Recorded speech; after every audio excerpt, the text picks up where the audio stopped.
komputer. Oke.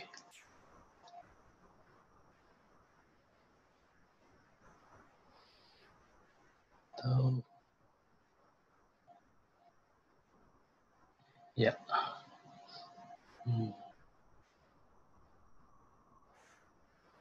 Sharing. Oke ya.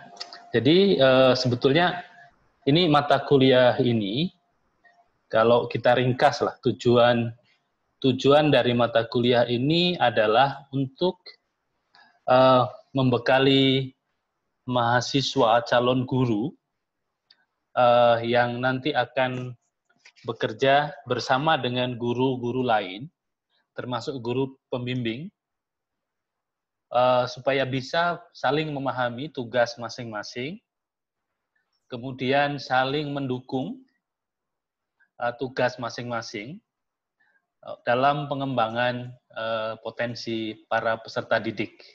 Ya, kurang lebih begitu tujuannya. Artinya guru mata pelajaran, termasuk mata pelajaran bahasa Indonesia, akan menghadapi siswa-siswinya dan dalam mata pelajaran yang diampu.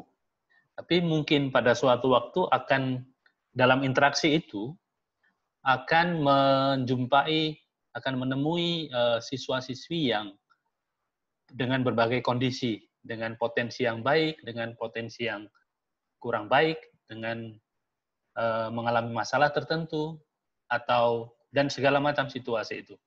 Yang untuk mendukung perkembangan siswa yang utuh, peserta didik ini akan memerlukan input-input atau model-model atau masukan-masukan pendidikan dari guru yang lain. Salah satunya adalah guru pembimbing.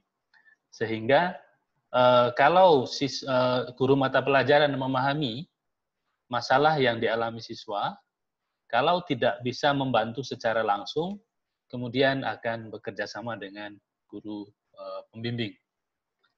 Itu contoh skenario yang mungkin akan terjadi di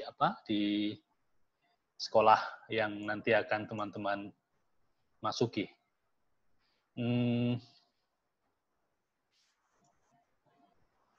Oke, saya mau lihat. Oke, itu tujuannya. Jadi bisa saling bekerja sama, saling memahami, saling mendukung. Itu sebabnya nanti teman-teman akan diberi kuliah atau mendengar atau berdiskusi dalam topik-topik yang sudah ditetapkan ini. Setidak-tidaknya memahami konsep dasar, prinsip-prinsip, dan bagaimana bimbingan dan konseling itu dipraktekkan di sekolah, dari A sampai Z, sedetil-detilnya, meskipun teman-teman yang mengajar bidang studi tidak secara langsung menjadi guru pembimbing, dalam arti menjadi konselor. Tetapi ada kemungkinan peran-peran selain di mengajar mata pelajaran, kalau ada kesempatan, itu juga Anda sekalian, calon guru dan nantinya menjadi guru, juga akan berperan dalam mendampingi peserta didik itu dalam aspek non-kognitif. Kalau mau lebih spesifik, non-kognitif dalam aspek bahasa, itu juga kemungkinan akan Anda lakukan. Artinya peran sebagai pendidik yang lebih luas itu juga akan Anda lakukan. Kurang lebih begitu tujuannya. Oke ya. Lalu tuntutan dalam pembelajaran selama 1 semester ini ada dalam, kita lihat dalam strategi pembelajaran ya. Ada pertemuan tatap muka secara virtual seperti yang kita lakukan sesi pertama ini. Ini adalah salah satu aktivitas pembelajaran kita.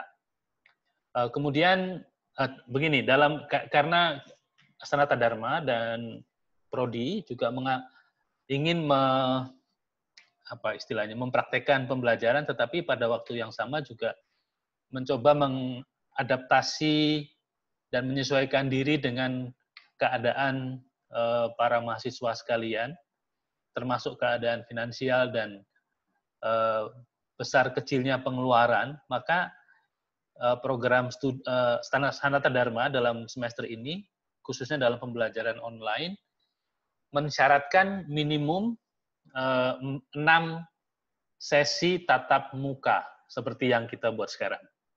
Minimum 6 sesi. Dalam satu sesi oleh sebab itu kita akan coba maksimalkan waktu yang terbatas itu untuk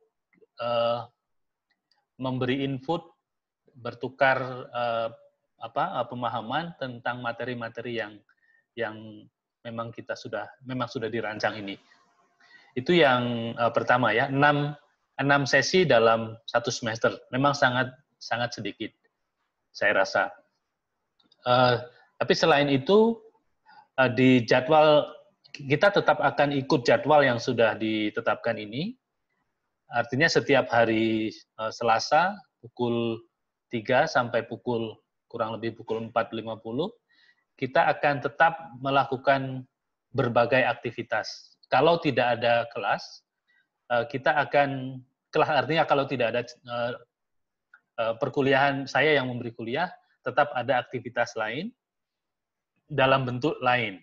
Bisa dalam bentuk diskusi kelompok, bisa dalam bentuk presentasi online, bisa dalam bentuk kerja individu, tetapi nanti tugas-tugas yang lebih detail itu nanti akan saya sampaikan sedikit demi sedikit supaya tidak membebani di awal. Kita akan usahakan tenggang waktu yang serealistis mungkin supaya setiap mahasiswa bisa menjalankan tugasnya dan saya bisa menyiapkan materi-materi dan yang diperlukan untuk setiap orang supaya bisa dengan realistis memenuhi tuntutan minimal itu.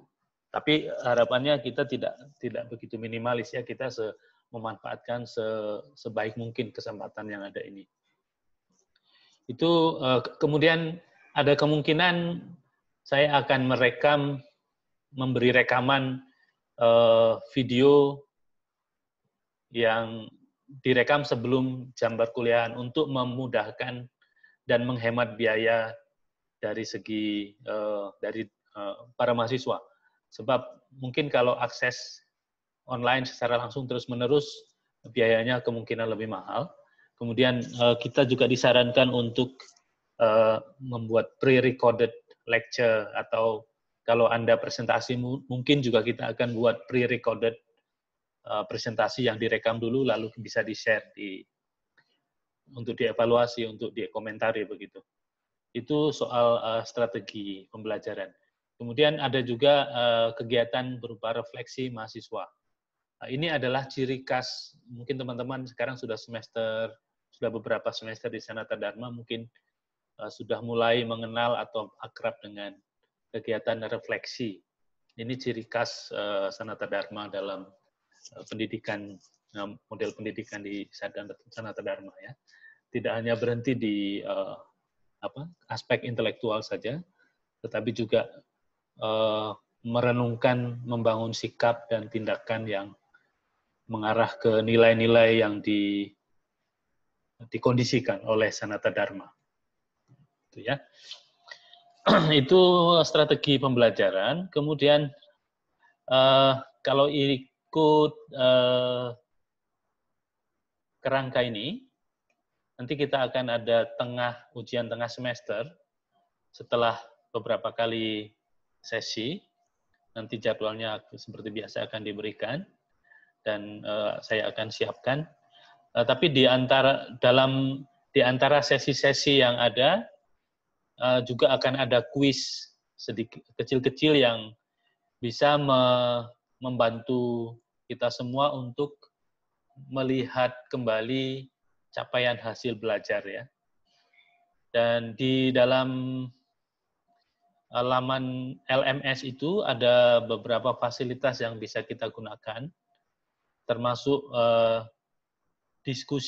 ruang diskusi, termasuk kuis dan segala macam yang nanti bisa dieksplorasi sendiri. Nanti dari waktu-waktu saya akan siapkan dan informasikan.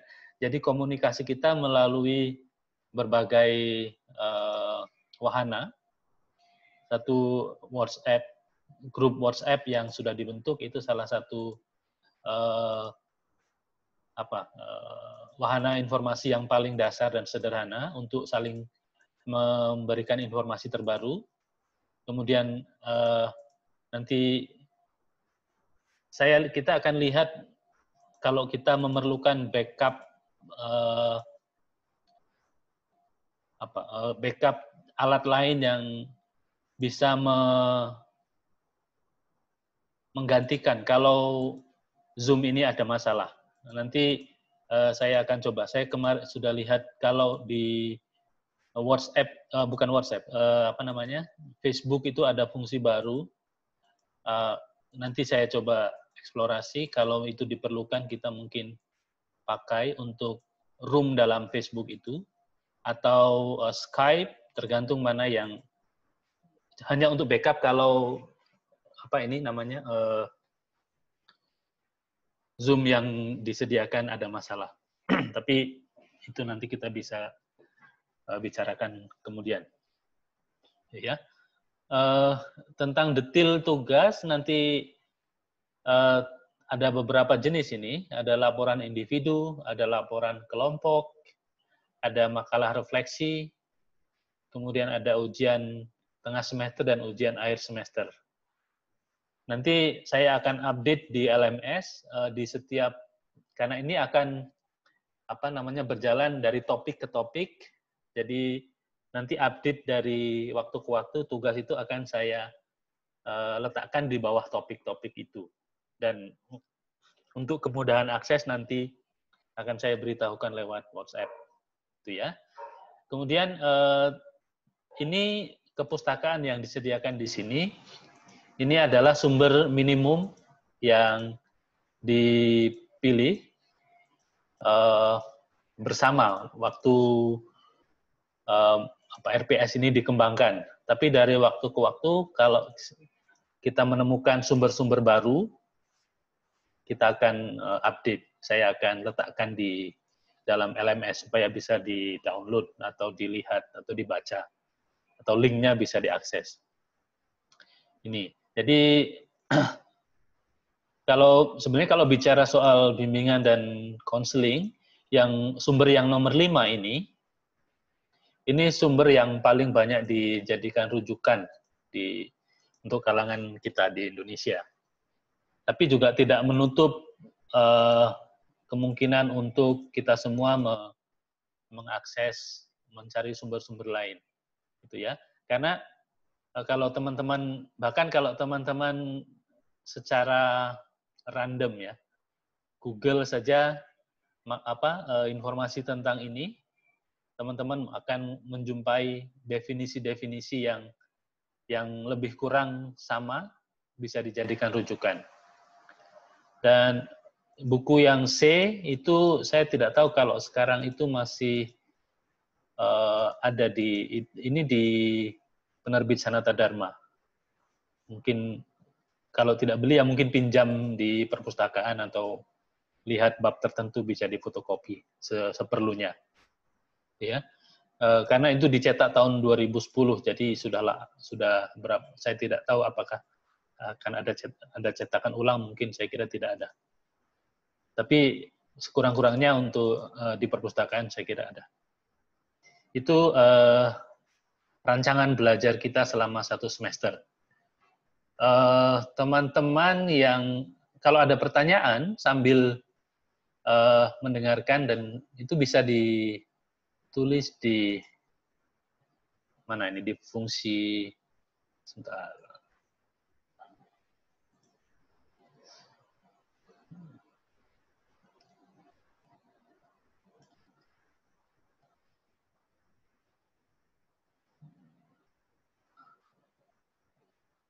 Oh, di fungsi chat ya. bisa teman-teman bisa ajukan pertanyaan di fungsi chat. Oke. Karena supaya tidak memperpanjang waktu untuk perkenalan, saya kira begini. Saya mulai perkenalan singkat saya, kemudian teman-teman menulis di chat room itu nama panggilan, singkat saja nama panggilannya, kemudian dari sekolah mana, supaya paling kurang setidaknya saya bisa dapat gambaran teman-teman asalnya dari mana gitu. Ringkas dulu. Kita masih punya banyak waktu untuk lebih perkenalan lebih untuk waktu yang lain. Ringkas saja tentang saya. Saya sekarang ini berada di Malaysia karena tinggal dan bekerja di Malaysia. Tapi saya adalah saya lulusan Sanata Dharma dulu lulus 2003. Kemudian mengajar di bimbingan konseling 5 tahun. Dulu sama-sama dengan Ibu Rise waktu pertama kali mengajar, angkatan yang sama. Kemudian setelah 5 tahun saya pergi belajar ke Malaysia, lalu saya pamit tidak di Sanata Dharma lagi. Tapi sekarang Ibu Rise minta tolong saya karena online dan mungkin bisa kalau hanya online. Jadi saya sanggupi mencoba untuk 1 semester ini mengajar mata kuliah yang diberikan kepada saya. Itu ringkas dari saya. Oke. Silahkan sambil mendengarkan presentasi saya, nanti teman-teman bisa menulis nama panggilan, ringkas saja dengan dulu sekolah SMA-nya di mana. Itu ya. Oke, sekarang atau sebelum kita maju, ada tentang rancangan pembelajaran 1 semester. Ada yang ingin ditanyakan dulu, boleh?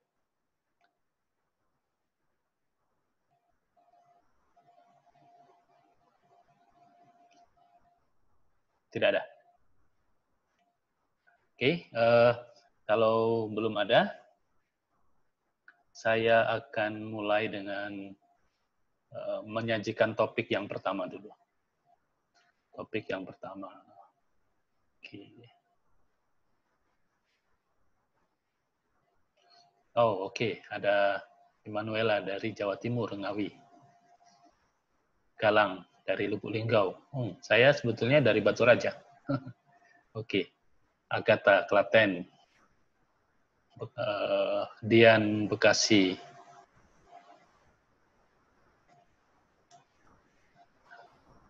Oke, Angelina, Panguduluhur, Jogja.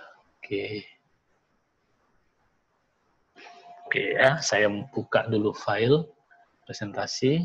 Oh, untuk presentasi yang pertama ini, teman-teman juga bisa akses, bisa download file PDF yang saya saya sudah bagikan di LMS ya, yang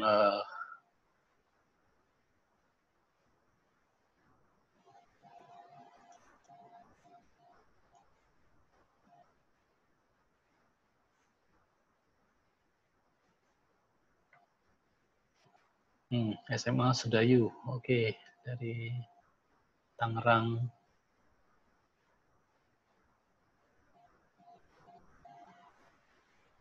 Oke.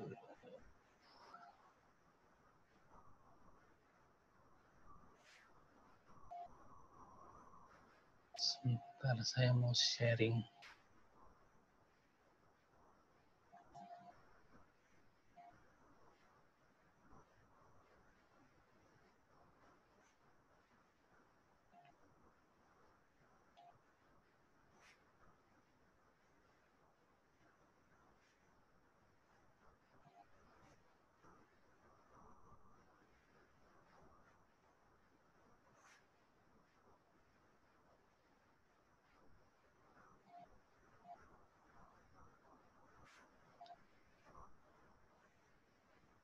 Oke, apakah layar saya kelihatan?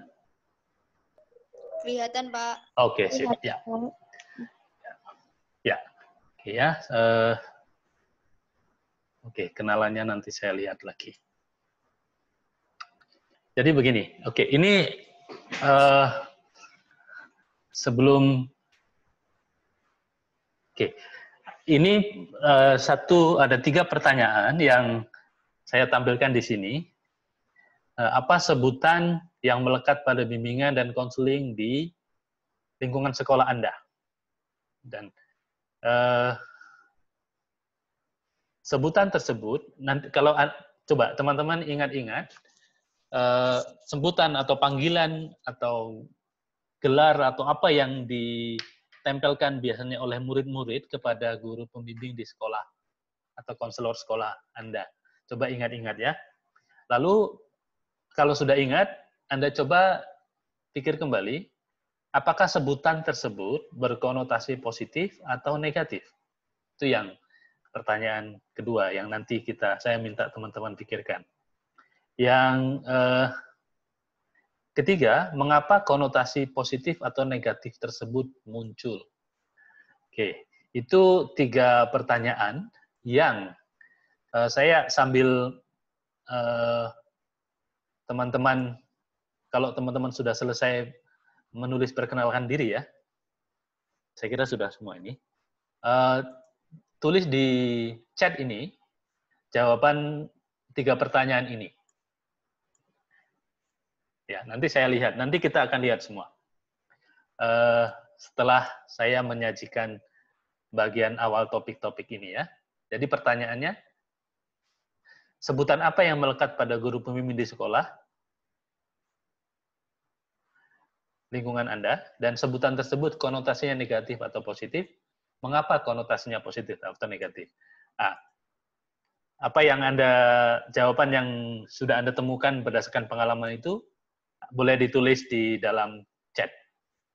Oke. Sambil mendengarkan topik, bagian awal topik ini ya. Oke. Ini saya sajikan dulu pengertian umum. Jadi kalau kita lihat literatur yang jadikan acuan bimbingan konseling di berbagai negara, khususnya di Amerika ya. Karena kita banyak, bimbingan konseling ini mengacunya banyak ke Amerika. Di tempat itu yang paling mulai muncul dan mulai mengembangkan ilmu ini. Pertama,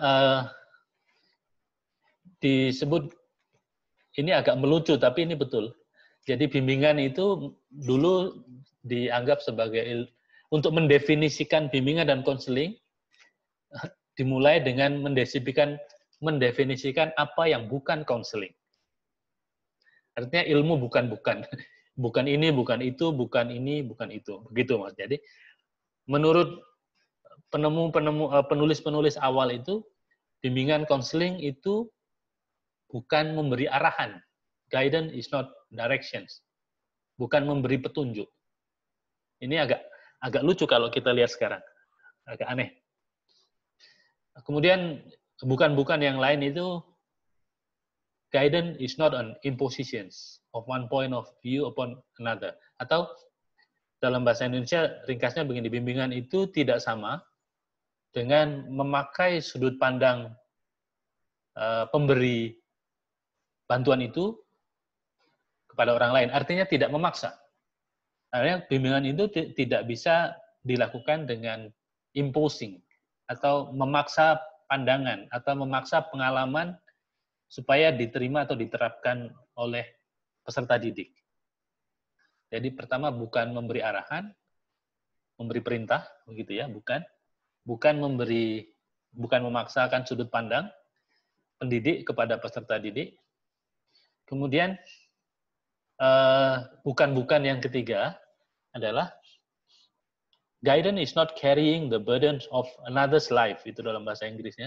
Kemudian tapi kita secara ringkas dalam bahasa Indonesia bisa kita terjemahkan, bimbingan itu bukan mengangkat beban hidup orang lain atau mengatasi masalah orang lain.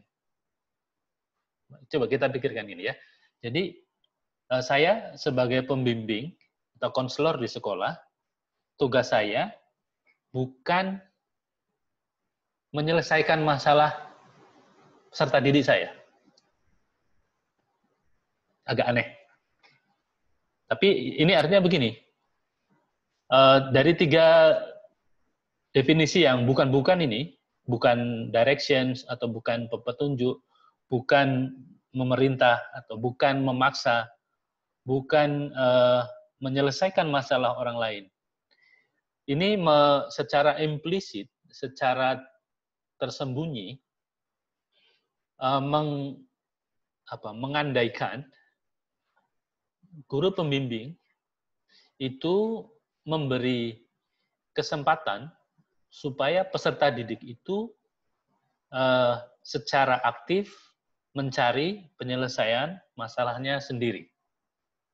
Artinya, bukan guru pembimbing yang menyelesaikan masalah, tetapi guru pembimbing membantu individu peserta didik ini dengan membekali keterampilan-keterampilan personal, keterampilan sosial, keterampilan perencanaan karir, pengetahuan tentang diri sendiri, memberi bekal pengetahuan tentang lingkungan, sekolah, tentang dan segala macam pengetahuan itu, supaya individu peserta didik ini secara mandiri bisa menyelesaikan masalah. Itu ya. Itu adalah penjelasan pengertian bimbingan dari ekspresi yang agak lucu, ilmu bukan-bukan ini. Itu ya. Kemudian ini yang nomor 2 ini bukan, ini seharusnya itu bukan polisi sekolah, bukan penegak disiplin. Tapi saya rasa kalau pengalaman banyak siswa itu mungkin akan melihat guru pembimbing sebagai ini ya. Terutama sekolah-sekolah yang generasi lama dulu. Saya tidak tahu teman-teman, kalau teman-teman di generasi yang baru, apakah pengalamannya sama dengan pengalaman para siswa lama dulu memandang guru pembimbing sebagai polisi sekolah atau tidak? Nanti teman-teman bisa mulai menulis di sini, menjawab pertanyaan 1, 2, 3 tadi. Ya, oke. Ini, oke, belum ada yang menulis di sini. Saya lanjutkan. Kalau sudah mulai, kalau sudah ada yang punya pikiran, bisa dituliskan langsung di situ. Sekarang kita akan bergerak ke bagian berikutnya ya. Ini arti bimbingan menurut kamus umum. Jadi perlu diwaspadai. Kamus pengertian ilmiah dalam kamus umum itu belum tentu menjelaskan definisi yang sebenarnya menurut ilmu yang tertentu ini. Ya, bimbingan konseling itu sebagai salah satu bidang ilmu. Jadi dia mendefinisikan bimbingan konseling, definisinya itu tidak sama, tidak selalu sama dengan definisi menurut kamus umum ya. Jadi jangan keliru mencari definisi. Kalau untuk dalam ditanya soal definisi bimbingan konseling menurut ilmu, jangan bingung atau jangan keliru mengutip definisi umum menurut kamus umum. Jadi kalau kamus umum, definisi bimbingan konseling seperti yang dalam daftar ini, menunjukkan jalan, memimpin, menuntun, memberi petunjuk, mengatur, mengarahkan, memberi nasihat. Ini adalah kegiatan-kegiatan yang sebetulnya tidak menggambarkan konsep bimbingan konseling secara utuh. Karena dalam konsep bimbingan dan konseling, kedua belah pihak, terutama siswa, itu berperan aktif. Seharusnya peran guru pembimbing itu mengaktifkan siswa. Jadi kalau kita lihat satu-satu menunjukkan jalan, itu kan yang aktif guru pembimbingnya. memimpin, yang aktif guru pembimbingnya, menuntun, yang aktif guru pembimbingnya, memberi petunjuk, yang aktif guru pembimbingnya, mengatur, apalagi mengatur ya, mengarahkan, memberi nasihat. Nah, saya kira kalau ini dilihat berdiri sendiri itu tidak mendefinisikan. Tapi kadang-kadang teman-teman akan melihat bahwa ada juga guru, pembimbing, atau konselor yang memberikan nasihat kadang-kadang. Asalkan tidak berlebihan. Perlu diberi tekanan bahwa apapun tindakan bimbingan itu harus mengedepankan peran aktif siswanya. Ya. Kemudian dalam bahasa Indonesia, sebentar ini. Oke. Dalam bimbingan juga mengandung dua pengertian dasar. Ini yang memberi informasi, menyajikan pengetahuan, memberi nasihat, saya kira ini sama dengan apa yang ada dalam daftar ini. Kemudian sekarang kita lihat ke pengertian yang lebih sesuai, definisi bimbingan konseling yang lebih sesuai. Ini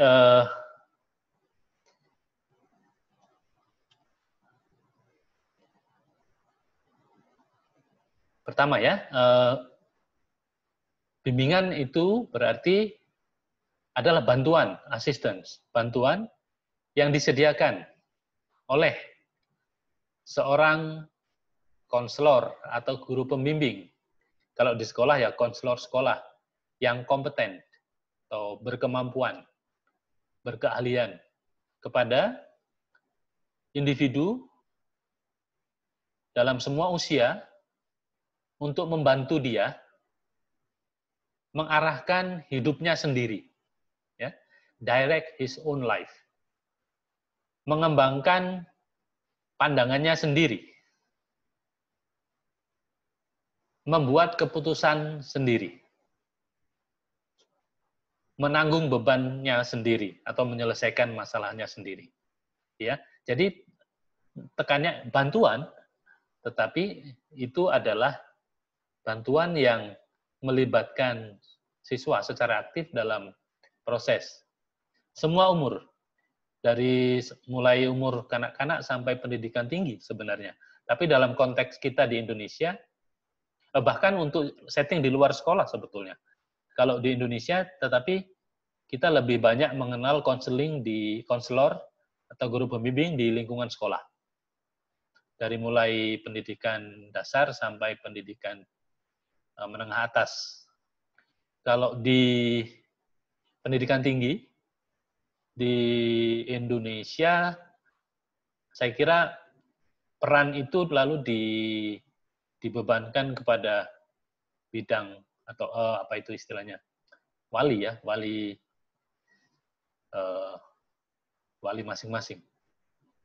Tapi kalau di universitas di tempat lain, di Malaysia misalnya, tempat saya, itu Malaysia punya, di tempat universitas saya di Putra Malaysia itu dia punya unit bimbingan konseling yang memberikan bantuan setiap waktu bisa dikunjungi untuk memberi bantuan pelayanan itu. Tapi di Indonesia saya rasa kita hanya lihat di sekolah dasar, sekolah menengah pertama, sekolah menengah atas. Saya kurang tahu kalau di universitas lain, tapi kalau Sanata Dharma, sepengetahuan saya, mungkin badan yang agak dekat, bisa dianggap dekat dengan unit bimbingan itu mungkin ministry ya, tapi itu lebih ke spiritual, ke keagamaan. Oke, itu kemudian definisi yang kedua, sekarang kita lihat.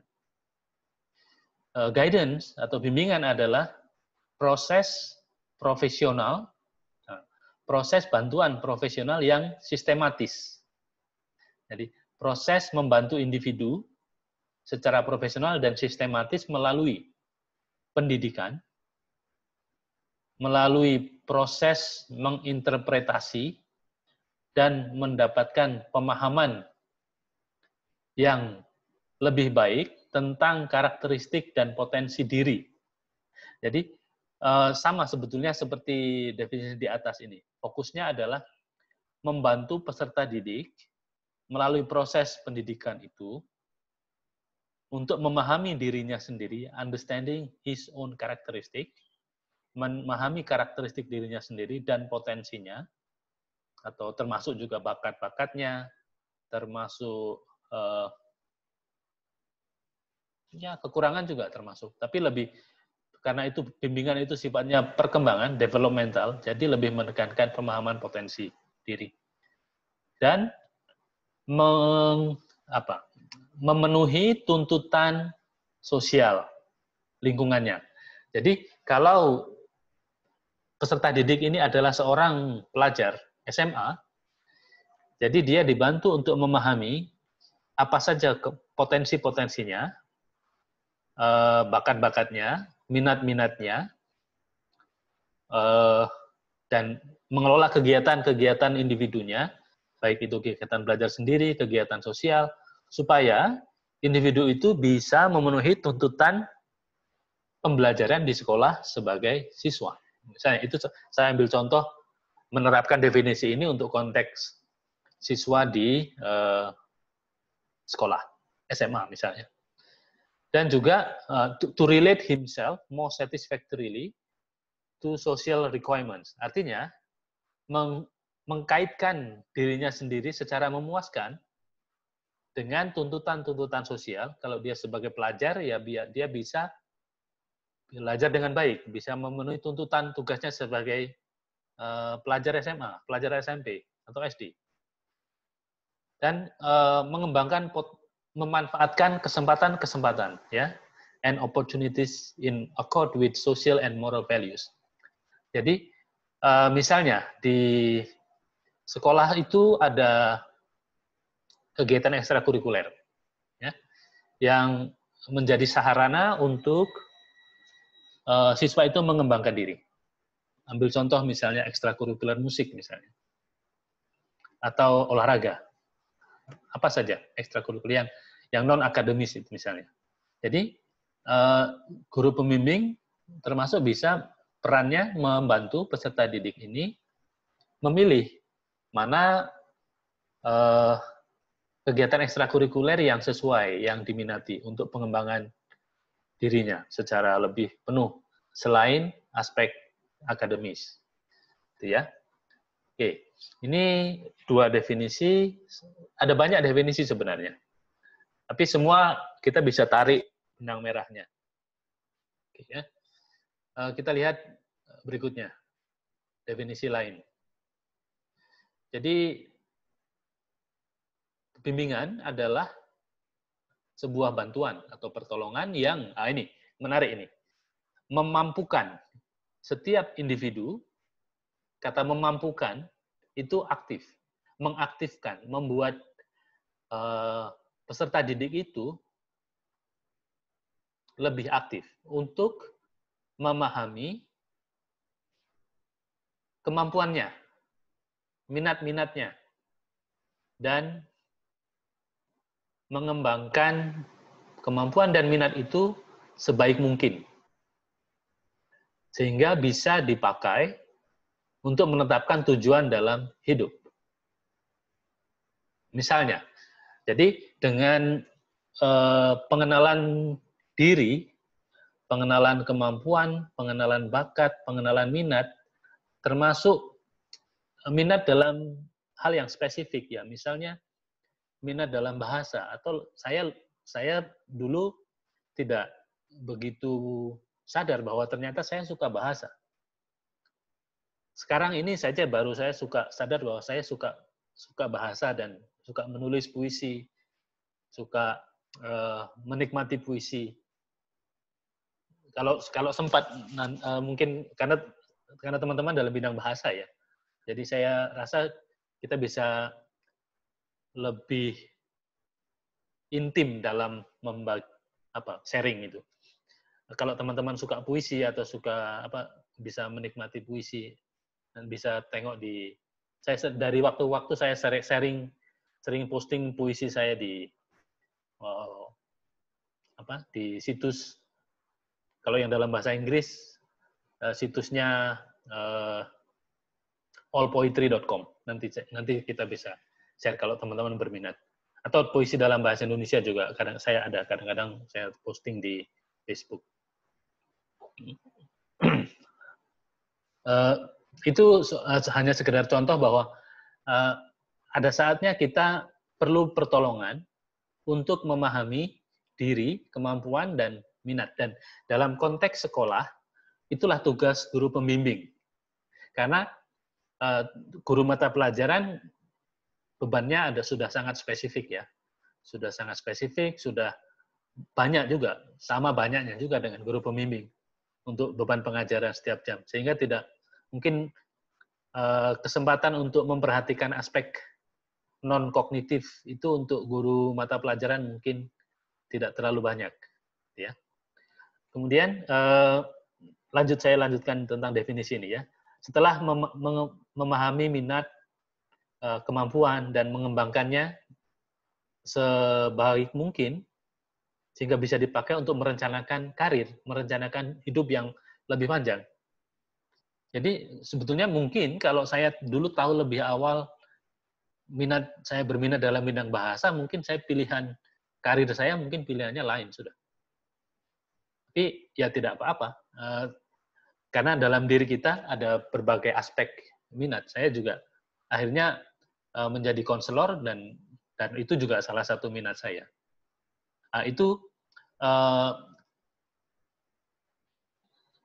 pilihan karir itu mempersiapkan peserta didik untuk bisa memilih karir di tahap pendidikan berikutnya. Itu juga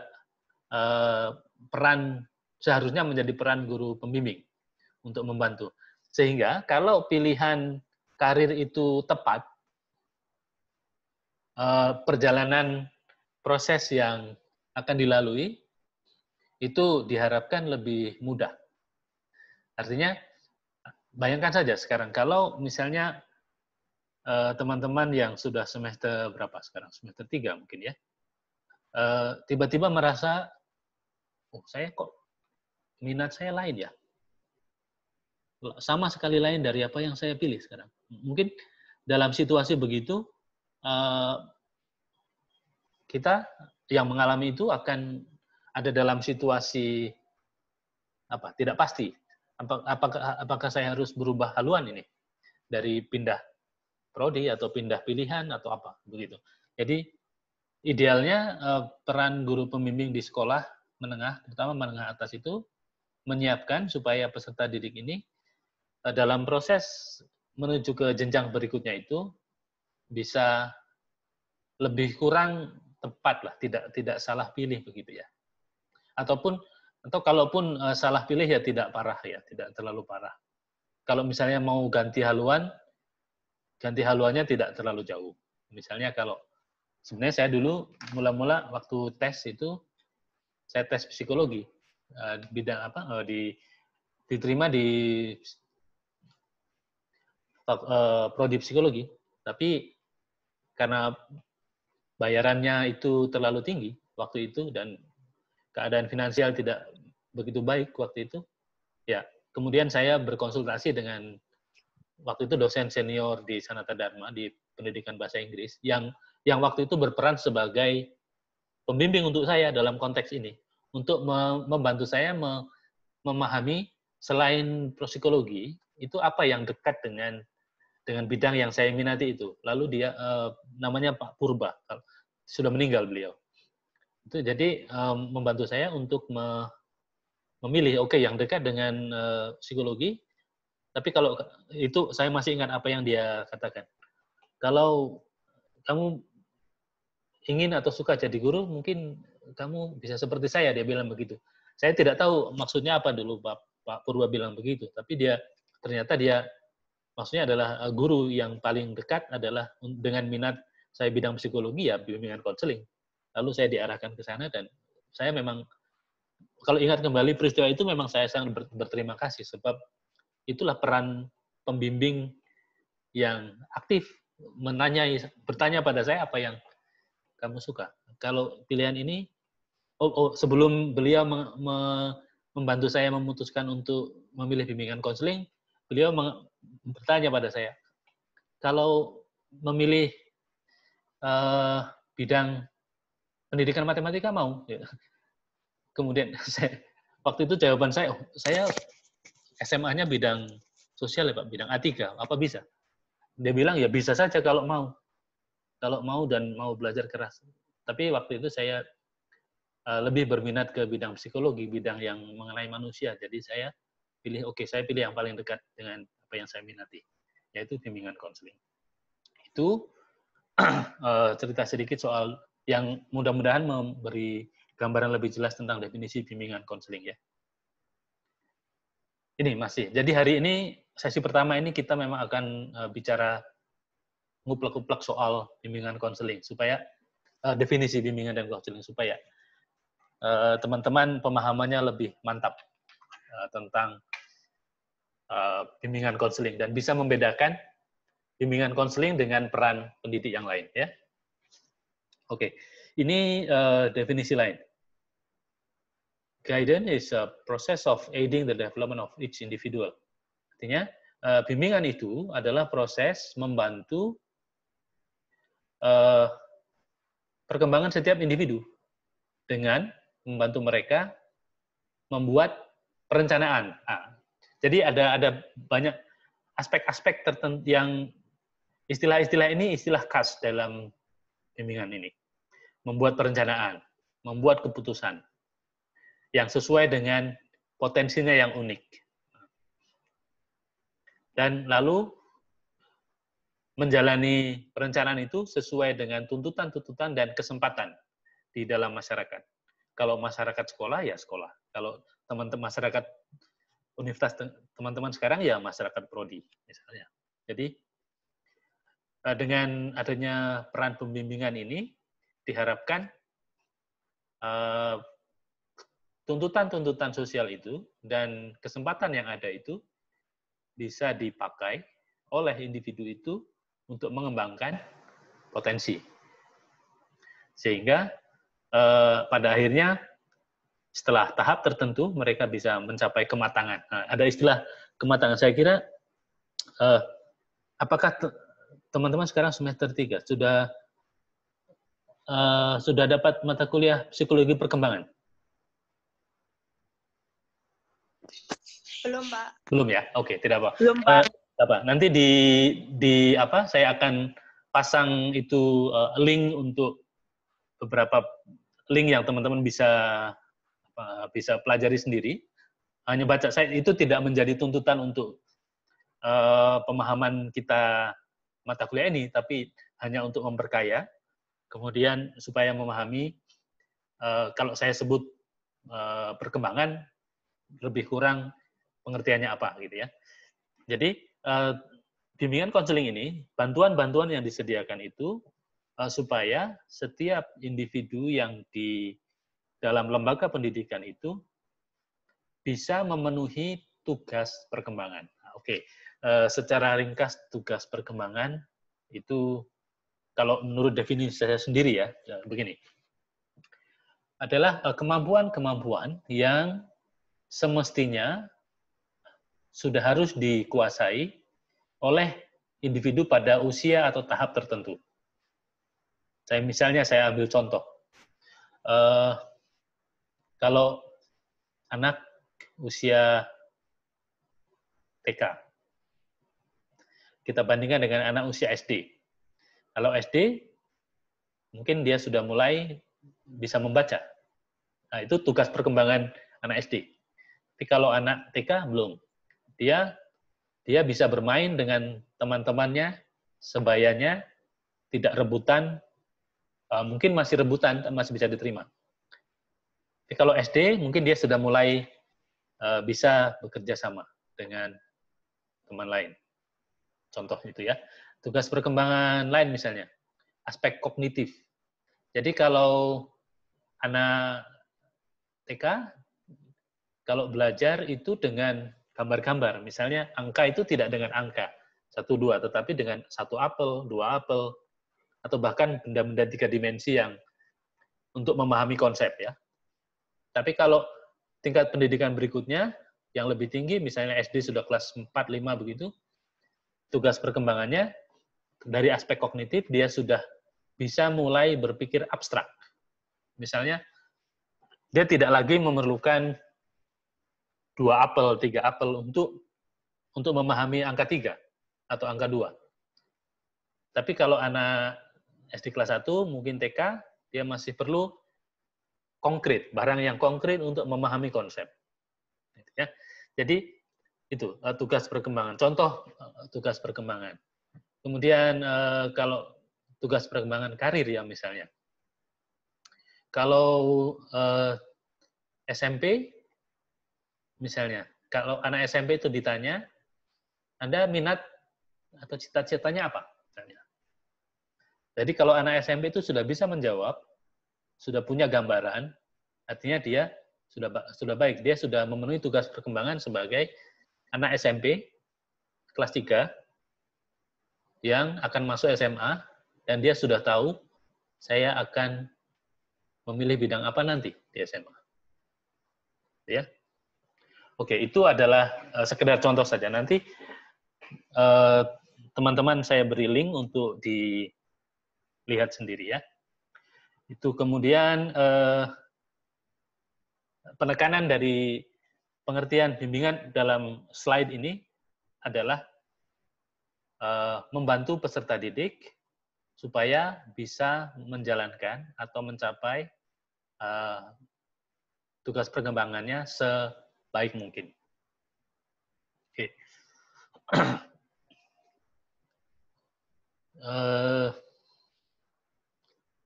Ini ya, sekarang pengertian bimbingan, masih pengertian bimbingan, ada banyak soalnya. Bimbingan adalah bantuan yang diberikan oleh individu kepada individu itu untuk membuat pilihan yang cerdas, ya, pilihan yang betul, pilihan yang tepat. Oke. Dan adjustment atau penyesuaian diri. Ini penyesuaian diri ini perkataan baru ini, yang tadi belum muncul. Dalam definisi sebelumnya tidak begitu jelas, belum dimunculkan. Jadi salah satu tugas pembimbing adalah membantu peserta didik atau individu yang dibantu, siapa saja. Kalau dalam konteks pendidikan ya peserta didik, kalau di luar sekolah ya klien, kalau di sini, atau konseli, menyesuaikan diri. Jadi teman-teman kalau masih ingat ketika masuk sekolah baru, ya, biasanya ada orientasi kan, ya. Orientasi itu adalah sebetulnya salah satu kegiatan untuk membantu menyesuaikan diri. Jadi apa yang diperlukan untuk menyesuaikan diri adalah beberapa pengetahuan atau pemahaman tentang lingkungan, tuntutan-tuntutan lingkungan itu. Jadi ketika saya sajikan RPS kepada teman-teman, kalau kita lihat dalam konteks membantu menyesuaikan diri ya, dengan memberi pengetahuan atau dengan memberi akses kepada teman-teman untuk mengetahui apa tuntutan perkuliahan ini, apa yang saya lakukan itu sebetulnya adalah salah satu bantuan untuk Anda semua menyesuaikan diri dengan tuntutan perkuliahan. Ya. Perkuliahan itu kita anggap sebagai lingkungan sosial yang menuntut Anda dan saya berperan melakukan sesuatu di situ. Kemudian termasuk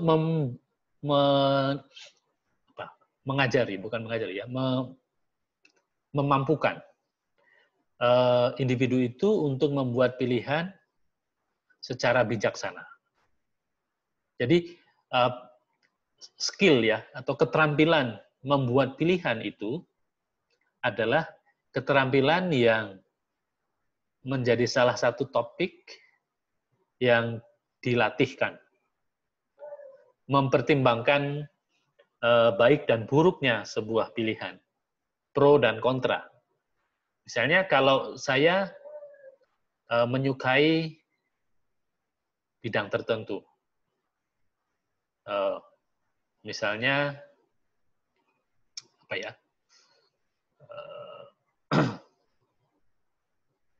Ya psikologi lah, saya ambil contoh untuk saya sendiri. Pro dan kontra yang saya waktu itu diajari oleh Pak Purba itu adalah apa yang mendukung saya untuk bisa memilih atau melakukan kegiatan belajar di Fakultas Psikologi dan apa yang menghambat. Kemudian yang saya temukan adalah kalau soal minat dan kemampuan tidak ada masalah karena saya suka. Jadi saya tidak khawatir. Tapi kontranya adalah soal biaya yang mahal. Kemudian selain itu, ternyata saya menemukan bahwa bidang psikologi itu sangat luas. Luas ya. Kalau S1 psikologi itu sangat dasar. Memberi bekal yang dasar yang nanti kalau mau lebih spesifik, belajar lagi magister misalnya. Jadi psikologi itu luas. Itu kontra untuk saya. Karena saya waktu itu orientasinya adalah saya tidak membayangkan saya akan bisa studi lanjut dulu.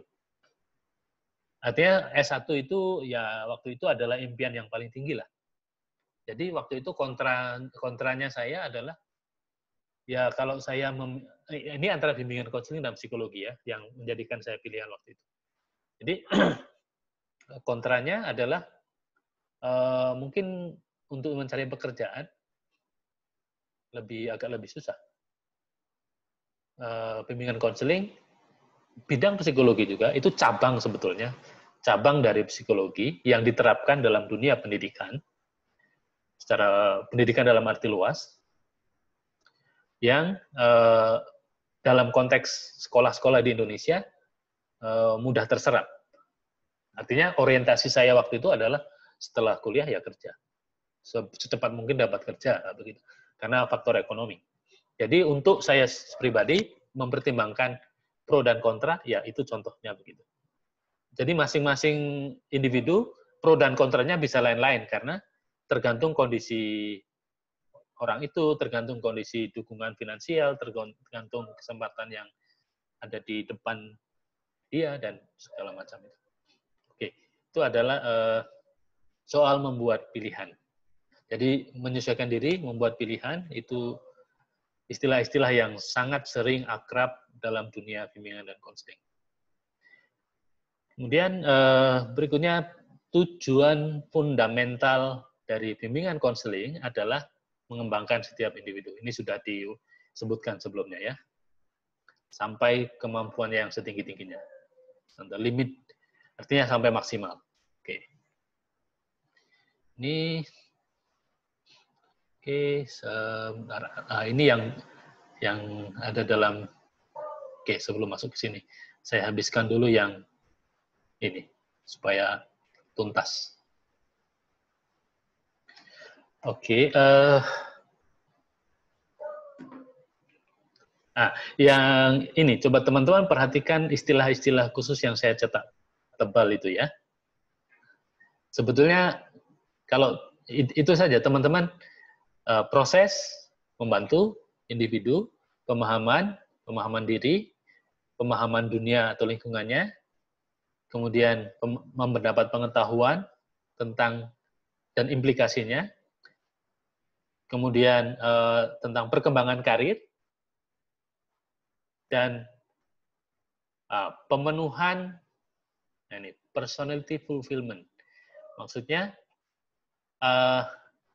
setiap individu itu punya karakteristik sendiri-sendiri, punya sejarah perkembangan sendiri-sendiri, punya masalah secara emosional sendiri-sendiri.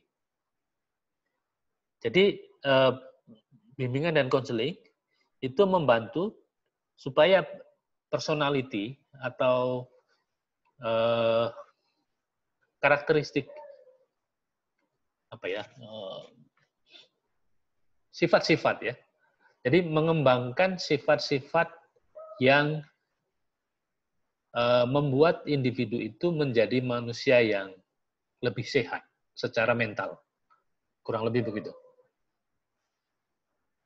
Kemudian, tapi dalam konteks sekolah mungkin peran ini, peran mengembangkan personality secara lebih penuh itu saya kira tidak terlalu banyak, tidak terlalu nampak dalam konteks konselor di sekolah. Ini lebih dilakukan oleh konselor-konselor yang secara intensif melakukan konseling individu dan terapi individu supaya atau coaching ya pengembangan kepribadian. Mungkin itu istilah lain yang lebih gampang kita serap, pengembangan kepribadian. Oke, saya kira yang dicetak tebal yang lain itu sudah kita sebutkan di definisi sebelumnya. Yang berikut, yang Setze and Stone ini juga sudah, saya kira ini tidak berbeda, sama dengan definisi sebelumnya. Nah, sekarang ini salah satu definisi yang ada dalam literatur yang berbahasa Indonesia. Mari kita lihat. Apa yang didefinisikan oleh Pak Mugyadi ini. Ini definisi tahun 70-an ya. Saya kira juga definisi tidak berubah banyak. Bimbingan artinya usaha untuk melengkapi individu dengan pengetahuan, pengalaman, dan informasi tentang diri sendiri. Oke. Artinya begini, oke. Kalau nanti saya ingin tanya kepada teman-teman, apakah di sekolah pernah mengalami tes, berbagai macam tes kepribadian, atau tes intelijensi, atau tes minat karir. Nah, itu adalah alat-alat yang dikembangkan oleh para ahli dan masih dipakai sampai sekarang untuk membantu individu memahami diri. Oke. Nanti di waktu kesempatan lain saya coba kita sebagai salah satu contoh aktivitas untuk teman-teman lakukan. Ada inventory online yang bisa kita pakai untuk nanti saya bagikan. Untuk hanya bisa juga kita jadikan sarana hiburan untuk mengenal diri, karena ada aspek hiburannya juga. Agak seperti games begitulah. Kita anggap sebagai games untuk mengisi inventory itu secara online nanti, kesempatan lain. Tapi tekanan saya adalah itu kalau itu dilakukan di sekolah, berbagai macam tes itu, tes minat, tes bakat, tes kepribadian, tes intelijensi, tes kalau waktu masuk Sanata Dharma teman-teman itu melakukan harus mengisi tes apa ya istilahnya, tes prestasi akademik, tes skolastik ya, saya lupa istilahnya. Itu dipakai oleh bimbingan konseling dan para pendidik untuk membantu mengenal diri. Yang definisi yang selanjutnya, elemen dari definisi ini, nomor 2, suatu cara memberikan pertolongan atau bantuan kepada individu untuk memahami dan menggunakan secara efisien dan efektif segala kesempatan yang dimiliki. Oke, sama dengan definisi yang sebelumnya. Bimbingan adalah sejenis pelayanan kepada individu agar dapat menentukan pilihan, menetapkan tujuan dengan tepat, dan menyusun rencana realistis. Oke. Supaya mencapai kepuasan. Itu ya. Yang nomor 4, proses memberi bantuan kepada individu dalam hal memahami diri sendiri. Oke, saya kira isinya sama. Jadi, oke, yang di atas tadi adalah bimbingan. Sampai sini dulu. Apakah ada pertanyaan? Mari kita lihat di chat, atau bisa juga teman-teman bertanya, unmute. Yang teman-teman mau bertanya bisa unmute.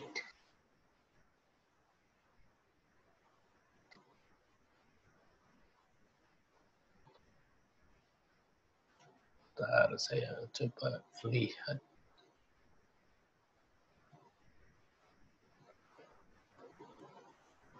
cek di chat dulu ya. Oke. Sebelum soal pertanyaan, kita lihat apa pengalaman atau jawaban teman-teman atas pertanyaan tadi.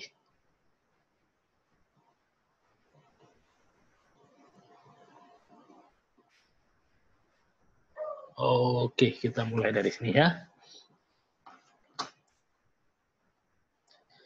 Oke, guru BK, guru dapat menjadi teman, namun bisa jadi orang yang paling hindari. Oke, realistis pengalaman.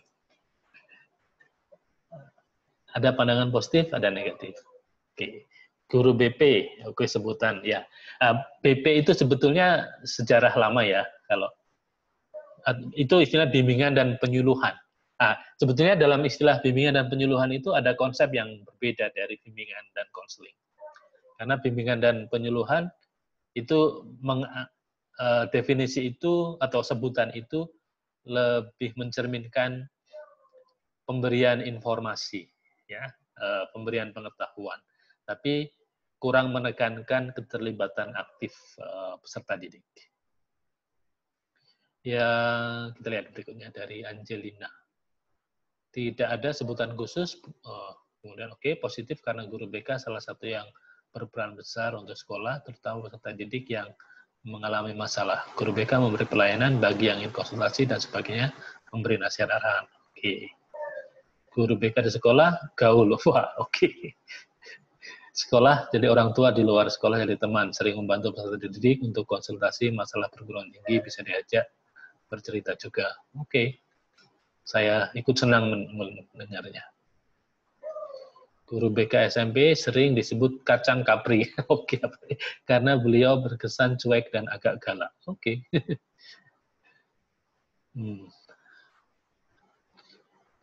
Berikutnya dari Gregorius Rolando. Sering disebut, ini kacang kapri yang tadi ya, sorry. Yohana Saragi.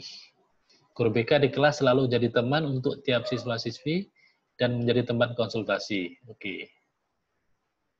Menyebut guru BK, saya akan menyebut guru BK. Para murid paling takut kalau sudah dipanggil menghadap beliau. Beliau juga suka mencari tahu masalah dan gosip-gosip terbaru di lingkungan sekolah. Kurang kerjaan ya. Di sekolah saya sering disebut guru BP atau BK. Guru BK di sekolah saya lebih sering memberi arahan atau nasihat kepada mahasiswa yang bermasalah, membantu siswa ingin mengambil beasiswa, juga membantu siswa mendapatkan perguruan tinggi. Jadi peran untuk membantu memilih perguruan tinggi itu dalam konteks bimbingan karir itu sebetulnya. Nanti kesempatan lain kita akan bicarakan. Juga kemudian Rima, ada yang terlewat nggak? Roland sudah. Rima. Guru BK SMP maupun SMA tidak ada sebutan khusus, mungkin ada tapi saya lupa. Yang jelas di SMP namanya sudah urusan dengan guru BK pasti takut. Karena selalu berhubungan dengan kasus-kasus. Sedangkan di SMA sudah lebih santai seperti teman, sering membantu. Ya, jadi dari contoh ini yang di-sharing oleh Rima dan mungkin teman-teman lain juga mungkin ada yang mirip ya. Situasi persepsi guru para siswa terhadap guru BK itu juga menjadi cermin apakah guru BK itu berfungsi sebagaimana mestinya. Jadi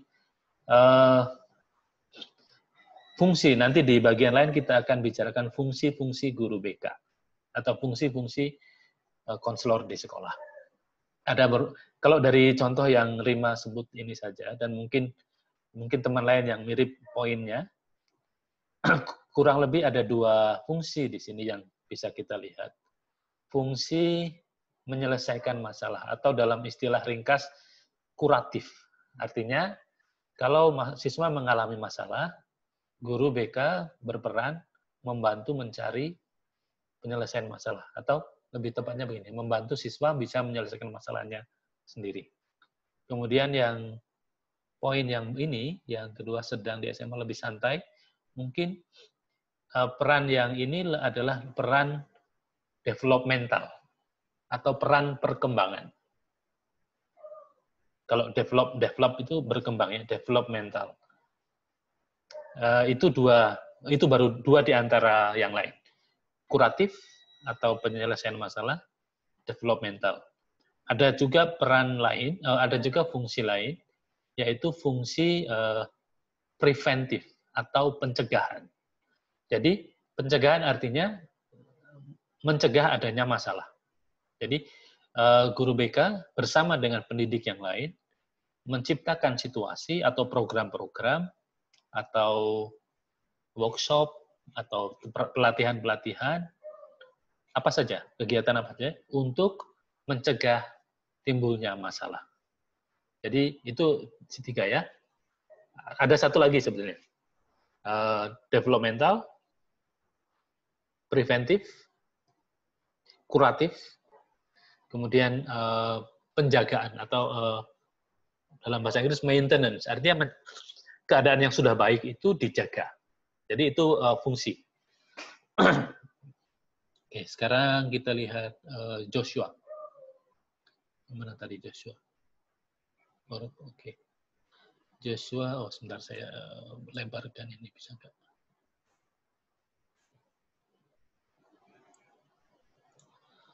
Oke, Joshua bilang, setahu saya guru BK itu selalu memberi solusi dan setiap permasalahan yang dihadapi, akan tetapi di sekolah saya guru BK itu lebih sering mencari kesalahan siswa.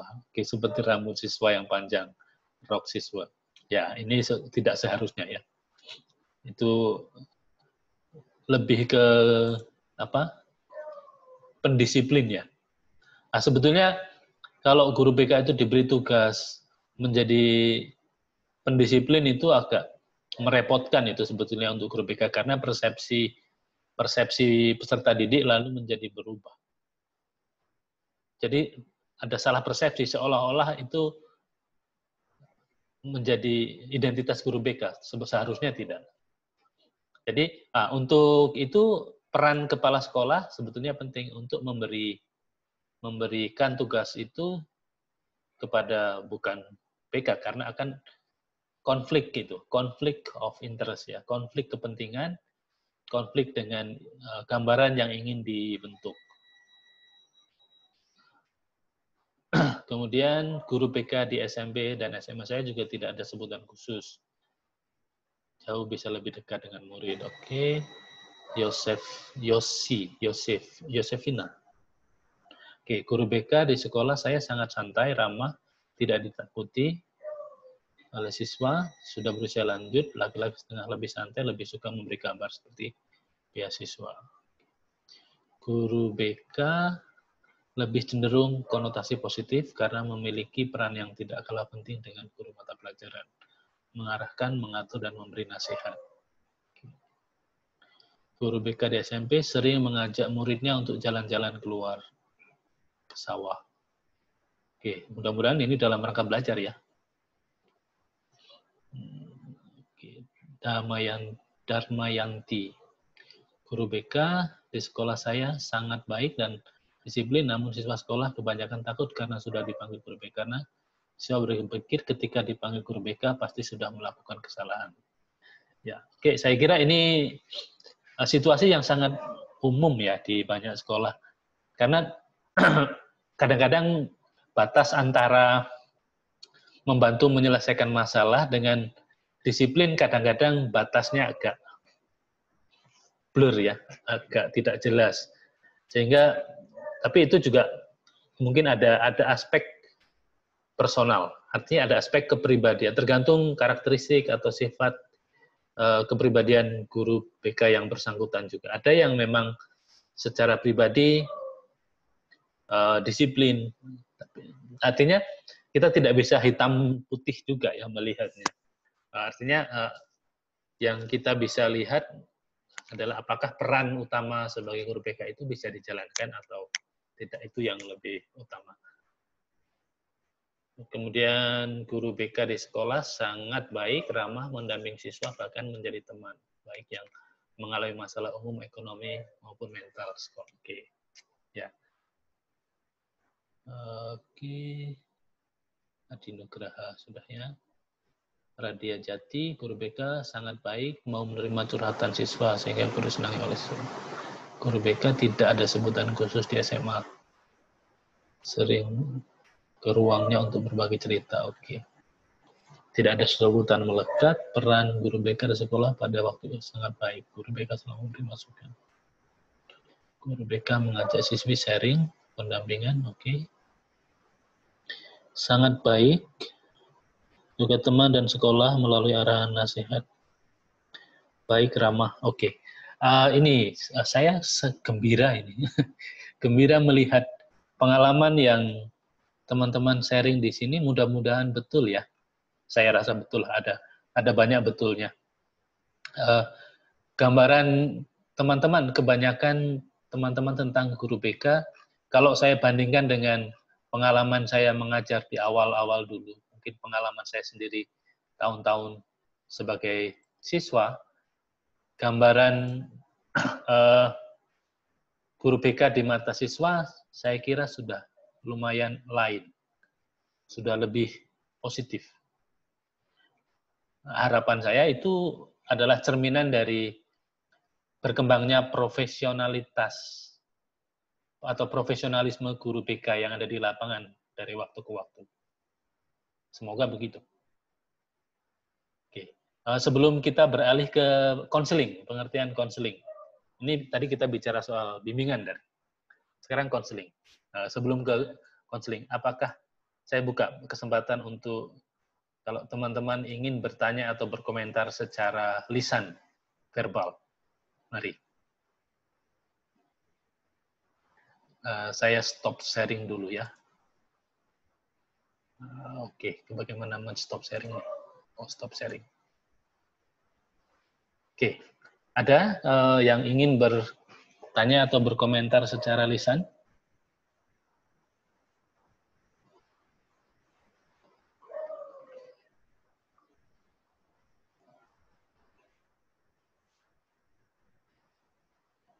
Oke, belum ada ya? Oke, sekarang jam berapa ini? Jam Anda menunjukkan pukul. Oke,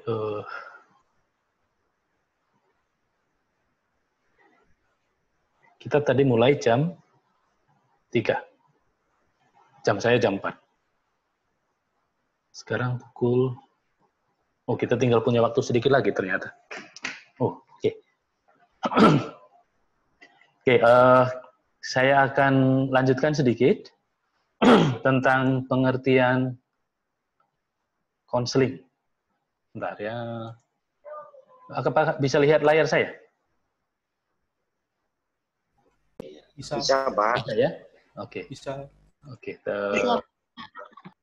Tadi bimbingan. Sekarang kita akan sudahi dalam beberapa menit lagi, tapi saya akan coba selesaikan sedikit definisi bimbingan. Konseling, sorry.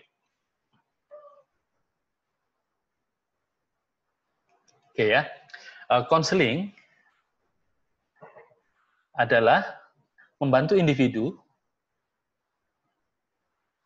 Oke, kalau dari tujuannya, sebetulnya tujuannya agak sama juga dengan tujuan bimbingan. Hanya metodenya yang berbeda. Definisi yang oleh Blocker tahun 74 ini, di sini mari kita lihat beberapa istilah yang dicetak tebal. Membantu individu.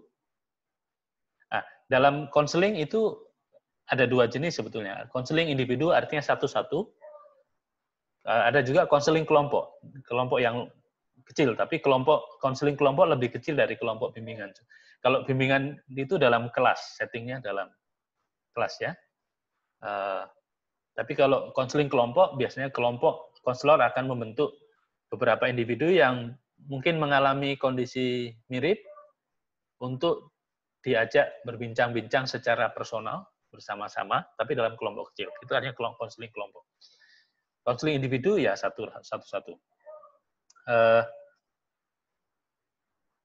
Jadi menurut Blocker, fokus dari konseling adalah membantu individu tersebut untuk dalam istilah establish some personal meaning for his behavior. Jadi memaknai perilakunya sebagai individu, mengembangkan dan mengklarifikasi tujuan dan nilai-nilai untuk membentuk perilaku baru yang lebih sehat, future behavior, untuk perilaku baru. Jadi kalau individu itu mengalami masalah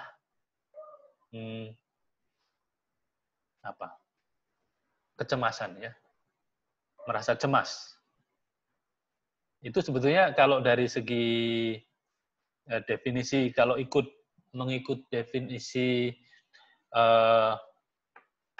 yang istilahnya DSM itu yang dipakai oleh para dokter dan psikolog dan psikiatris, kondisi kecemasan itu adalah kondisi bermasalah. Atau yang lebih parah misalnya depresi. Depresi itu kesedihan yang berkepanjangan, misalnya putus asa, keputusasaan misalnya, ya. Jadi konselor membantu individu itu memproses situasinya itu dengan mengeksplorasi apa yang dialami, apa yang dirasakan, apa yang menyebabkan individu ini mengalami situasi cemas atau situasi depresi itu. Kemudian bersama-sama mencari menyelesaikan masalah ini. Itu sebagai contoh. Kemudian kalau kita lihat Sandstone lagi, konseling adalah proses interaksi yang memfasilitasi pemahaman diri yang meaningful, yang bermakna, dan pemahaman lingkungan. Lagi-lagi untuk membentuk perilaku yang baru, ya, perilaku individu. Oke, ini saya kira sama, tekanannya juga memahami. Oke. Tapi kalau dari segi definisi memang bertumpang tindih, tapi yang membedakan adalah caranya. Jadi konseling itu lebih interaksi individu, baik itu individual satu-satu ataupun individu sebagai kelompok. Dan proses langkah demi langkah dalam konseling itu juga ada tahap demi tahapnya. Kita tidak akan bicara panjang lebar di sini tentang tahap demi tahap, tapi secara ringkas saya bisa katakan begini. Satu adalah tahap eksplorasi. Artinya wawancaranya itu wawancara fokus pada eksplorasi, memahami apa masalahnya bersama-sama. Kemudian setelah, seperti teman-teman bayangkan kalau teman-teman ketemu dokter, ya, pasti akan ditanya, oh ini dicek suhu badannya.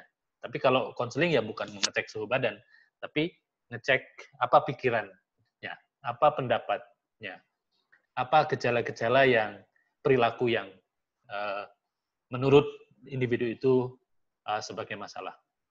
Jadi informasi-informasi ini dikumpulkan pada tahap 1 awal, pembukaan, gitu ya. Kemudian setelah dipahami lengkap, lalu membuat diagnosis. Ya. Kalau diagnosis itu artinya menarik kesimpulan, oh kalau informasinya begini, perilakunya begini, apa sebetulnya masalahnya, ya? Oh ini grieving. Kalau teman-teman grieving itu istilahnya kalau ada keluarga atau orang yang kita cintai atau bahkan hewan peliharaan yang kita cintai itu meninggal atau mati, kita merasakan kehilangan, grief, ya, and loss. Oh, dari setelah bincang-bincang ternyata dia mengalami grieving and loss misalnya. Kemudian karena proses konseling ini proses yang ilmiah, jadi diagnosis itu juga dihasilkan dengan pemahaman ilmiah menurut ilmu atau teori tertentu. Oke, menurut teori tertentu, grieving itu apa tahapnya? A, B, C, D, itu misalnya. Oke, kalau begitu, bagaimana memproses grieving? Nah, setelah itu, bersama-sama memproses grieving, mencari cara untuk mengatasi masalah grieving and loss ini. Apa yang perlu dilakukan? Setelah bincang-bincang, kemudian disimpulkan. Oke, sekarang apa komitmennya? Langkah apa yang setelah bincang-bincang dan menemukan cara, tinggal melakukan. Apa yang dilakukan setelah itu? Jadi kalau kita bagi menjadi beberapa tahap. Satu, pembukaan, diagnosis yang kedua, kemudian eksplorasi lagi, kemudian tarik kesimpulan, komitmen, apa yang akan dilakukan untuk menyelesaikan masalah ini, dan lakukan. Kemudian mungkin konselor dan konseli itu akan setuju untuk, oke, nanti kita akan ketemu lagi setelah sekian hari untuk sesi konseling berikutnya. Jadi begitu. Itu terapi juga begitu. Jadi yang membedakan adalah metodenya atau tahap demi tahapnya dari bimbingan. Ya. Oke, sekarang tentang konseli. Siapakah konseli itu ya? Nah, ini yang sebenarnya ini yang membedakan konselor dengan psikologis, dengan psikiatris, dengan medis, dokter, dengan pekerja sosial. Ya. Jadi, konseli adalah orang normal. Artinya normal itu dia mengalami masalah, tetapi dia tidak mengalami gangguan jiwa berat. Nah, gangguan jiwa berat itu misalnya psikosis. Psikosis itu kalau istilah awamnya gila. Atau masalah paranoia yang parah itu. Gangguan jiwa berat yang sudah yang itu menjadi lahan garapan bidang lain. Psikiatris dengan psikologi klinis. Tapi konselor adalah membantu orang yang mengalami masalah, tetapi bukan berupa gangguan jiwa berat. Artinya, orang yang mengalami gangguan jiwa berat ini, dia fungsi berpikirnya sudah tidak bisa diajak untuk berunding. Eksplorasi.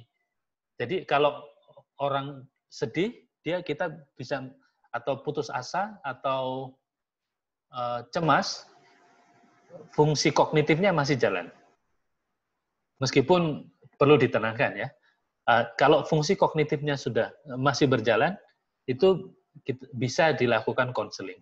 Tapi kalau psikosis atau dalam istilah awam orang gila, meskipun saya kurang suka istilah ini, tapi karena itu yang umum dipahami orang, artinya psikosis ini orang sudah apa yang dia ada dalam pikirannya sudah tidak sesuai dengan realitas yang sebenarnya. Jadi misalnya dia sudah berhalusinasi. Artinya dia mengira bahwa apa yang tidak ada itu sebagai ada. Katakanlah, sebetulnya bapak saya sudah meninggal misalnya contohnya. Tapi orang yang psikosis bisa dalam suatu saat kondisi, oh saya berbicara dengan bapak saya sekarang. Jadi dia berhalusinasi. Nah, itu kondisi psikosis itu kondisi yang bukan lahan konselor. Karena itu sudah memerlukan obat. Jadi menjadi lahan medis itu. Ya, jadi konseli adalah orang normal, masih berfungsi tapi mengalami masalah. Nah, kebanyakan peserta didik itu dalam kondisi normal, tapi kadang-kadang mengalami masalah. Ya. Konseli memiliki kesadaran akan tugas-tugas atau tahap perkembangannya, sehingga bisa melakukan refleksi. Artinya, bimbingan dan konseling itu prosesnya timbal balik, komunikasi yang timbal balik dan dinamis dan aktif. Oleh karena itu, dibutuhkan kemampuan refleksi, kesadaran. Kesadaran itu ya seperti Anda dan saya sekarang. Kita sadar bahwa kita ada di sini berbicara dengan siapa, mendengarkan siapa, masih sadar lingkungan gitu ya. Kita bisa berpikir tentang pikiran kita sendiri. bisa komunikasi dengan wajar, bisa bicara. Karena alat utama konseling adalah komunikasi. Ya, sehingga perubahan pikiran, perubahan sikap, perubahan perilaku itu dibangun melalui komunikasi antara konselor dengan konseli. Itu pengertian konseling. Itu syarat lain menjadi konseli adalah dia bisa berpikir, bisa menggunakan pikiran dan kemampuan sendiri. Konseli adalah orang yang punya kebutuhan yang objektif. Artinya, konseling itu tidak untuk semua orang. Orang-orang tertentu yang punya kebutuhan. Mungkin kalau semua dalam satu sekolah, mungkin ada siswa-siswa tertentu saja yang memerlukan konseling individu atau konseling kelompok. Jadi tidak bisa disamarata. Artinya, kalau bimbingan kita bisa selenggarakan dengan asumsi bahwa semua orang memerlukan, karena dasarnya adalah untuk membantu setiap orang mendapat kesempatan untuk mencapai tugas perkembangannya secara umum. Tapi konseling itu lebih spesifik. Masalahnya begini, kadang-kadang siswa yang sebetulnya membutuhkan atau dalam keadaan bermasalah dan membutuhkan konseling, kadang-kadang tidak sadar bahwa mereka ini mengalami masalah. Oleh karena itu, sebagai pendidik, konselor bisa membantu sebelum peserta didik itu menerima atau diberi layanan konseling. Yang perlu dilakukan adalah membantu mereka untuk menyadari lebih dulu, menyadari bahwa mereka punya masalah. Setelah mereka mulai sadar, terbuka pandangannya bahwa oke, sebetulnya saya ada masalah parah atau ya moderat lah, tidak parah, tidak harus parah. Ya, setelah kesadarannya dibuka, baru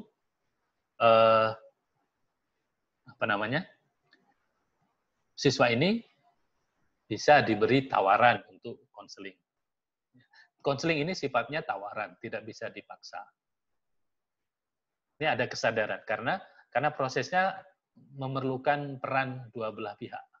Jadi idealnya konseling ini adalah dilakukan atas dasar kesadaran. Ya, itu kebutuhan di oke. Saya kira untuk sesi ini saya cukupkan. Sebelum kita tutup, sebentar ya, saya show dulu. Oke, saya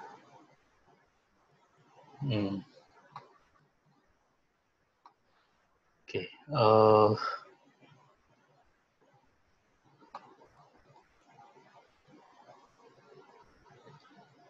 Begitu. Sebelum teman-teman dan kita semua pamit, saya cek kita hari ini ada 40 nama sudah ya. Mudah-mudahan tidak ada yang 40, saya artinya semua orang hadir ini ya. Oke. Tidak apa-apa. Nanti untuk soal presensi saya 40 ya. Maaf, ketua kelas Mbak Tika ya. Peserta total berapa? Mahasiswa totalnya?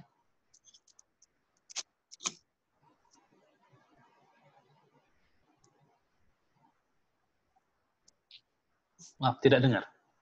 Iya, Pak, 40. Total 40 ya? Ya. Oke, berarti ada satu yang tidak ada ini. Siapa ya? Oke, tidak, saya ambil gambar lagi saja supaya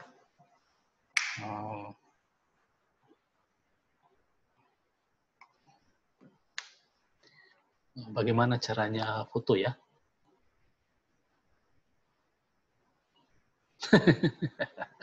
Oke.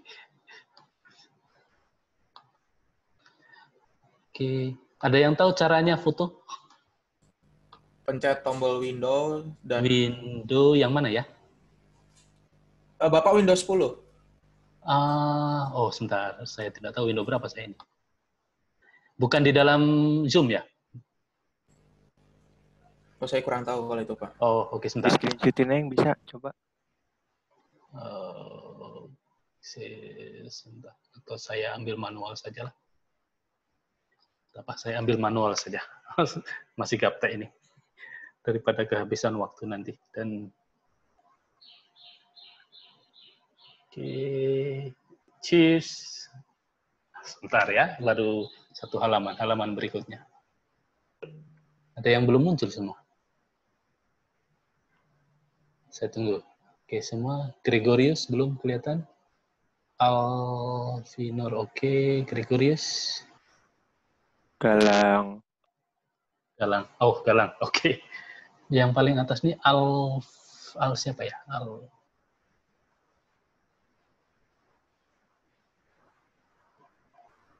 Oke. Satu lagi. Halaman berikutnya.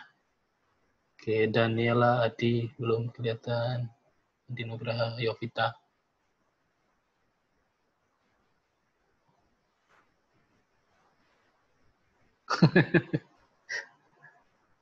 Lama. Adi Nugraha. Mana? Sebentar. Kameranya di-on kan? Senyum guys, senyum. Oke. Oke, tak apa. Yang untuk cross check nanti saya masukkan dalam presensi supaya tidak hilang karena hari ini presensinya masih kacau. Oke, Baik, begitu Pak. dulu. Ya, nanti untuk update berikutnya saya beritahu di WhatsApp. Kemudian untuk sesi berikutnya juga nanti saya. Karena tidak setiap minggu kita bisa ketemu begini. Nanti akan saya beritahu di WhatsApp dan di LMS ya. Oke, Baik, selamat sore, selamat Selamat pulang. sore, terima kasih. Selamat Pak. sore, Pak. Terima kasih, Pak. Sore.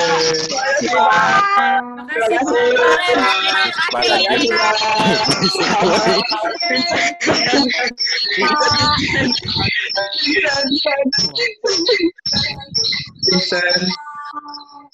Terima kasih, Pak. Anjir. Ngopo Pin? Terima kasih, Pak. Apa sih? Pin. Ngopo Pin? Mari, Pak. Dadah, guys. Pin. Dadah, guys. Tukaran Dadah, mobilan. sampai bertemu lagi. Sawadika. Kevin. Kalian lucu ya. Kita kamu udah panjang kok. Udah. Lain hati, Lan.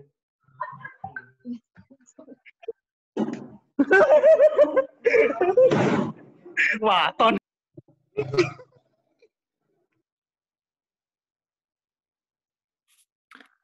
Bye-bye.